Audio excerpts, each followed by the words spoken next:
Hello friends, welcome to unfolded English.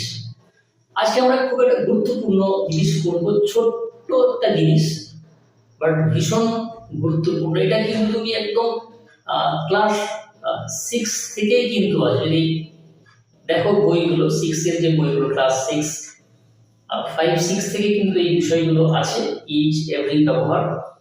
এবং 6 থেকে শুরু করে তুমি যতদূর পড়বে ইংরেজি, যেখানে অবজেক্টিভ ইংলিশ আছে, এগুলো কিন্তু আমাদের বিভিন্ন পরীক্ষায় আসে, প্লাস আমরা এগুলো ব্যবহারও করি।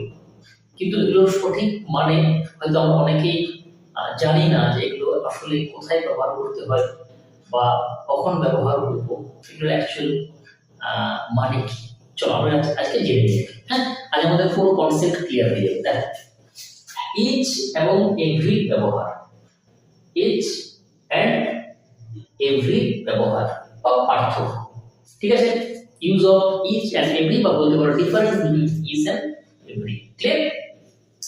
আচ্ছা, প্রথমে আমরা জেনে নিই যে এই ইচ এবং এভরি এগুলোর মানে কি। মানে আমরা বলি না each boy, each of the boys, every girl, তো এগুলো আসলে কতজন বোঝায়?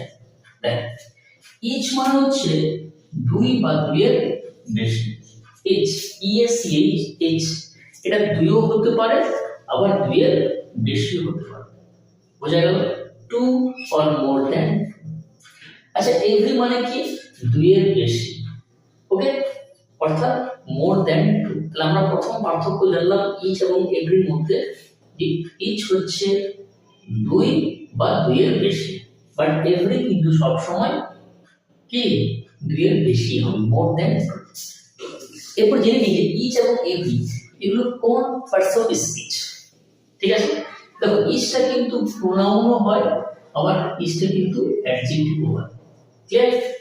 ওকে, প্রোনাউন অ্যাডজেক্টিভ আমরা পড়েছি। আচ্ছা, একবার বলে রাখি যারা দেখছো আর কি, আনফোল্ডেড ইংলিশ নামে কিন্তু আমার একটা ফেসবুক পেজে তো দেখছো তোমরা, আনফোল্ডেড ইংলিশ নামে একটা ইউটিউব চ্যানেলও আছে, যেখানে কিন্তু আমরা গ্রামারের টপিকগুলো ধরে ধরে কিন্তু আলোচনা করছি। সেখানে কিন্তু অলরেডি প্রোনাউন অ্যাডজেক্টিভ অলরেডি হয়ে আছে।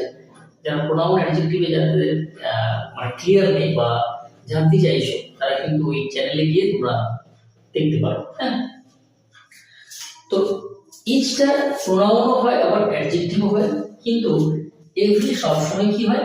অ্যাডজেক্টিভের রূপ প্লে করে, সবসময় অ্যাডজেক্টিভ হয়।